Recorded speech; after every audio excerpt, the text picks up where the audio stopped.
पावसाळा लागला की बायकांसमोर एकच प्रश्न, भाजी काय बनवूया. कारण पावसाळ्यात हिरव्या भाज्यांना काय होतं, थोडाफार ओलावा लागला की त्या खराब होतात. पण आज आपण मस्त बनवूया कुरडई कांदा. आणि कुरड्या म्हणजे तर माझी ओळख आहे, कारण की आपल्या युट्यूबची इंस्टाग्रामची सुरुवातच ही कुरड्यापासून झाली. तर चला आज मस्त असा कुरडई कांदा बनवूया. त्यासाठी 5-6 कुरड्या घ्या, त्या पाणी भिजू घाला. साधारणतः 1 पाऊण 1 तास ह्या कुरड्या तुम्हाला भिजू घालावं लागतील बरं का. आता जर ह्या कुरड्या तुम्हाला अशा लांब लांब आवडत असेल तर अखंड भिजू घाला.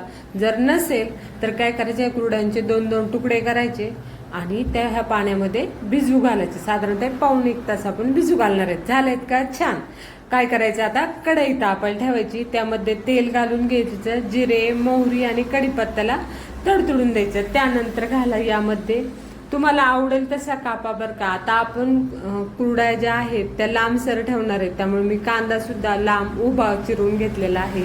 अशा प्रकारे आता आपल्याला हा कांदा आहे हा लाल करून घ्यायचा आहे. आता आमची ही भाजी आमच्या घरात मॅगीची भाजी म्हणून जास्त प्रसिद्ध आहे बरं का.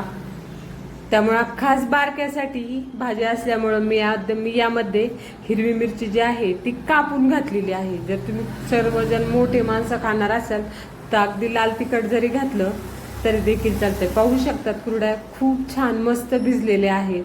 आता काय करायचं, तोपर्यंत ह्या मिरच्या परतताय तोपर्यंत आपण त्यातलं पाणी काढून घेऊया. आता ही भाजी करायला काहीच वेळ नाही लागत, अगदी चालता चालता देखील ही भाजी होऊ शकते. फक्त कुरड्या थोडेसे 1/2-1 तास जर भिजू घातल्या तरी काम आपलं पूर्ण भागल्या जातं. तर आता छान मिरच्या देखील अशा परतल्या गेलेल्या आहेत. आपल्या कुरड्या आपण पाणी काढून घेतलेल्या यातल्या अगदी मस्त सुटसुटीत करून घ्यायच्या, जेणेकरून आपल्याला कढईत घातल्यानंतर अगदी व्यवस्थित परतता येतील.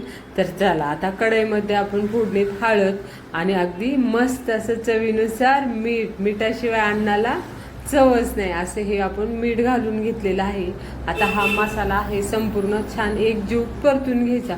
आता जर तुम्हाला ह्यात शेंगदाणे आवडत असतील तर तुम्ही याच्यात शेंगदाण्याचं कूट घालून देखील हे परतून घ्यायचं. पण कूट करताना अगदी बारीक पावडर नाही करायची, असं थोडंसं ठोकर ठेवायचं आणि परतून घ्यायचं. झालं का? छान. आता काय करायचं, ह्यामध्ये आपल्या भिजलेल्या ज्या कुरड्या आहेत त्या घालून घ्यायच्या. आता या कुरड्या घातल्यानंतर ही भाजी व्हायला फार तर फार 2 ते 3-4 मिनटं पुष्कळ झाली बरं का. असं सर्व मिश्रण जे आहे चांगलं एकजीव करून घ्यायचे कुरड्या आपल्या ह्या मसाल्यामध्ये. आणि त्यानंतर 1 ते 1.5 मिनिटं याला वाफ देऊन घ्यायची. वाफ दिल्यानंतर पुन्हा झाकण काढून घ्यायचं आणि पुन्हा परतून घ्यायचं. असाच प्रकारे एकदम मस्त की यावरनं आपण आता काय घालणार, भरपूर अशी कोथिंबीर. झाली की भाजी तयार. काय लागतंय बरं. आणि खायला तर तुम्हाला काय सांगू, खूप छान मस्त गरमागरम चपाती आणि अशी भाजी. मुलं जर मॅगी मागत असतील ना तर त्याला असा छान असा उत्तम असा पर्याय आहे. तर करणार ना मुलांसाठी, नक्की करून बघा. आणि पावसाळ्यात भाजीला काही नाही म्हणण्यापेक्षा खूप काही आहे, त्यातलाच हा एक प्रकार. अशा प्रकारे आपला कुरडई कांदा तयार झालेला आहे. हा चपातीसोबत खायला ना खूप छान लागतो. तर एकदा तुम्ही नक्की करून बघा. आणि हो, व्हिडिओला लाईक करा आणि चॅनलला सबस्क्राईब करा. Okay, bye.